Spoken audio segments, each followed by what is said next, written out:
অসহায় নারীকে সমাজের প্রত্যেকটা মানুষের কর্তব্য আশ্রয় দেওয়া, তাকে সহযোগিতা করা, তাকে সান্ত্বনা দেওয়া, তার পাশে দাঁড়ানো কত বড় পৈশাচিক কাজ হতে পারে, কত বড় নির্মমতা হতে পারে, কত বড় পশুত্ব হতে পারে যে সেই নারীকে অপয়া বলে তাকে কষ্ট দেওয়া। কেন? কারণ তার স্বামীকে বাগে নিয়ে গেছে। এটা কোনো মুসলমানের বিশ্বাস নয়। আমাদের এলাকা সুন্দরবনের তীরবর্তী এলাকা। এখানে প্রায় সময় বাঘ এসে মানুষকে ধরে নিয়ে যায়। কোনো ব্যক্তিকে বাঘে ধরে নিয়ে গেলে তার স্ত্রীকে বাঘ বিধবা বলা হয়। সমাজে তাকে অপয়া মনে করা হয়, ভিন্ন চোখে দেখা হয়। এ বিষয়ে কিছু বলবেন ভাইরা আমার? এটা নতুন একটি টার্ম, নতুন একটা নামের সাথে আমরা পরিচয় হলাম। আমার জীবনে এটা আমি আগে শুনি নাই যে বাঘ বিধবা বলতেও কিছু আছে। আপনাদের এলাকায় আছে আসলে এটা কিছু আছে? এটা তো আগে কখনো শুনি না আমি। যাই হোক, নতুন করে জানলাম, জানার কোনো শেষ নাই।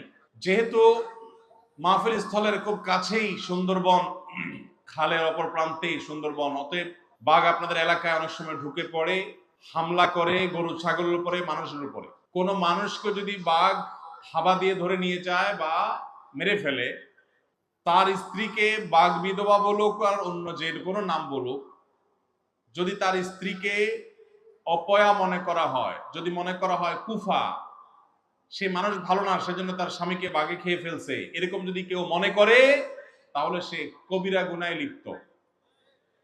এবং এটা ভয়ঙ্কর একটা অপরাধ। আমরা এতক্ষণ মানুষের অধিকারের কথা বলছিলাম। একজন নিরপরাধ মানুষকে যদি আপনি অপরাধী বলেন, তাহলে কি তার অধিকার নষ্ট হয় না? হয় না? কোন মানুষকে যদি আপনি খারাপ বলেন অথচ সে খারাপ না, তাহলে আপনি তার অধিকার নষ্ট করলেন। আপনার এই অপরাধ হাজার হাজার তাসবিহ তাহলিল করলেও, লক্ষ লক্ষ বার সুবহানাল্লাহ আলহামদুলিল্লাহ বললেও এই অপরাধ মোচন হবে না, এই পাপ মোচন হবে না, যতদিন পর্যন্ত যাকে কষ্ট দিয়েছেন, যার প্রতি জুলুম করেছেন, তিনি মাফ না করবেন। ভাইরা আমার, একজন নারী, একজন মহিলা তার স্বামীকে যদি বাগে থাবা দিয়ে নিয়ে যায় বা মেরে ফেলে, তার জীবনের সবচাইতে বেদনাদায়ক অধ্যায় এটা। আমাদের সমাজে মেয়েরা স্বামীর উপর নির্ভরশীল। এই গ্রামাঞ্চলে অভাবী পরিবারের মানুষ হিসাবে স্বামীটা মারা গেলে অসহায় হয়ে যায়। এই অসহায় নারীকে সমাজের প্রত্যেকটা মানুষের কর্তব্য আশ্রয় দেওয়া, তাকে সহযোগিতা করা, তাকে সান্ত্বনা দেওয়া, তার পাশে দাঁড়ানো কত বড় পৈশাচিক কাজ হতে পারে, কত বড় নির্মমতা হতে পারে, কত বড় পশুত্ব হতে পারে যে সেই নারীকে অপয়া বলে তাকে কষ্ট দেওয়া, তার সাথে মেলামেশা না করা, উঠা বসা না করা, জলসল না করা, তাকে দূর দূর করে ঠেলে দেওয়া। কেন? কারণ সে খারাপ বলে, সে অপয়া বলে, সে কুফা বলে, তার ভিতরে বেবরকতি আছে বলে তার স্বামীকে বাগে নিয়ে গেছে। এটা কোনো মুসলমানের বিশ্বাস নয়, এটা কোনো মুসলমান বিশ্বাস করতে পারে না। বিপদ আপদ আসে কার তরফ থেকে? মনে রাখবেন, নবী করিম সাল্লাল্লাহু আলাইহি সাল্লাম বলেছেন, আশাদ্দুন নাসে বালাআন আল আম্বিয়া সুম্মাল আমসালু ফাল আমসাল। জীবনে সবচেয়ে বেশি বিপদ এসেছে কাদের জীবনে? নবী রাসূলদের জীবনে। নবী রাসূলদের জীবনে যত বিপদ এসেছে, এত বিপদ কোনোদিন কারোর জীবনে আসে নাই, আসবেও না। যার জীবনে যত বিপদ আসে, সে আল্লাহর প্রিয় পাত্র হওয়ার আলামত যদি সে ঈমানদার হয়, নেক আমলকারী হয়।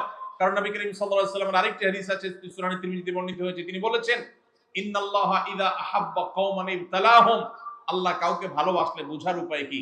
যাকে ভালোবাসে তাকে পরীক্ষা নেয়। আপনারা এই অঞ্চলের মানুষ, আমি জানি নানান পরীক্ষার মধ্য দিয়ে আপনাদের জীবন পার করতে হয়, নানান কষ্ট আপনাদেরকে সহ্য করতে হয়। একদিকে যেমন বাঘের থাবা, আরেক দিকে মানুষের থাবা, নানামুখী জুলুমের শিকার আপনাদের হতে হয়েছে, আমি জানি। এই হাদিস আমাদের জন্য সান্ত্বনা। নবীজি বলেছেন, ইন্নাল্লাহা ইযা আহাব্বা কওমান ইবতালাহুম। আল্লাহ যখন কোন সম্প্রদায়ের মানুষকে, কোন এলাকার মানুষকে, কোন জাতিকে আল্লাহ যখন ভালোবাসেন, তখন তাদেরকে পরীক্ষায় ফেলেন। এই পরীক্ষায় তারা উত্তীর্ণ হতে পারে কিনা, এটাই তাদের জন্য বড় চ্যালেঞ্জের বিষয়। অতএব যেই নারী স্বামী হারা হয়েছেন, যার স্বামীকে বাঘে খেয়ে ফেলেছে, মেরে ফেলেছে, নিয়ে গেছে, এই নারী যদি ঈমানদার নেক আমলকারী হয়, তাহলে পরীক্ষায় তিনি অবতীর্ণ হলেন। এই পরীক্ষা অবতীর্ণ হওয়ার মধ্য দিয়ে তিনি আল্লাহর প্রিয় পাত্র হওয়ার সম্ভাবনাকে জিয়ে রাখলেন। সব ক্ষেত্রে এটা জরুরি না যে বিপদ আসলে তিনি আল্লাহর প্রিয় পাত্র হবেন। অনেক খারাপ মানুষের জীবনে বিপদ আসে, কিন্তু বিপদ আসছে দেখে তাকে খারাপ মনে করা, এটা কুসংস্কার। এটা ঈমানের সাথে সাংঘর্ষিক বিষয়, এরকম মনে করলে, এরকম বিশ্বাস রাখলে আপনার আমল নামাতে কবিরা গুনাহ লেখা হবে, ভয়ঙ্কর অপরাধ হবে। আপনি কোনো মানুষ কিভাবে কষ্ট দিতে পারেন না। ভাইরা আমার, আপনারা যারা এই এলাকার মানুষ আছেন, আপনাদের কাছে আমি আজ উদাত্ত আহ্বান রাখতে চাই, এই তথাকথিত বাঘ বিধবাদেরকে আপনারা কখনো অপয়া মনে করবেন না, কখনো তাদেরকে দূরে ঠেলে দিবেন না, তাদেরকে দূর দূর করবেন না। চেষ্টা করবেন তো ইনশাআল্লাহ। এই নারীদেরকে সম্ভব হলে সান্ত্বনা দিবেন, সম্ভব হলে তাদেরকে আশ্রয় দিবেন, তাদেরকে আপন করে নেবেন, তাদেরকে বুঝাবেন আমাদের সমাজে শুধুমাত্র এই বাঘ বিধবাই নয়, অনেক নারীরা আছে যারা তাদের স্বামী কোনোভাবে মারা গেলে মনে করা হয় এই মহিলা ভালো মানুষ না, কেন তাহলে তোমার স্বামী মারা গেল।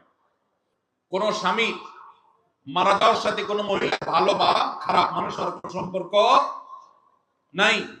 ভালো মানুষের জীবনে বিপদ আসে না, বরং আরো বেশি আসে। অতএব এই কারণে যে কুসংস্কার সমাজে আছে, এটা আমাদের দূর করতে হবে। আল্লাহ আমাদেরকে তৌফিক দান।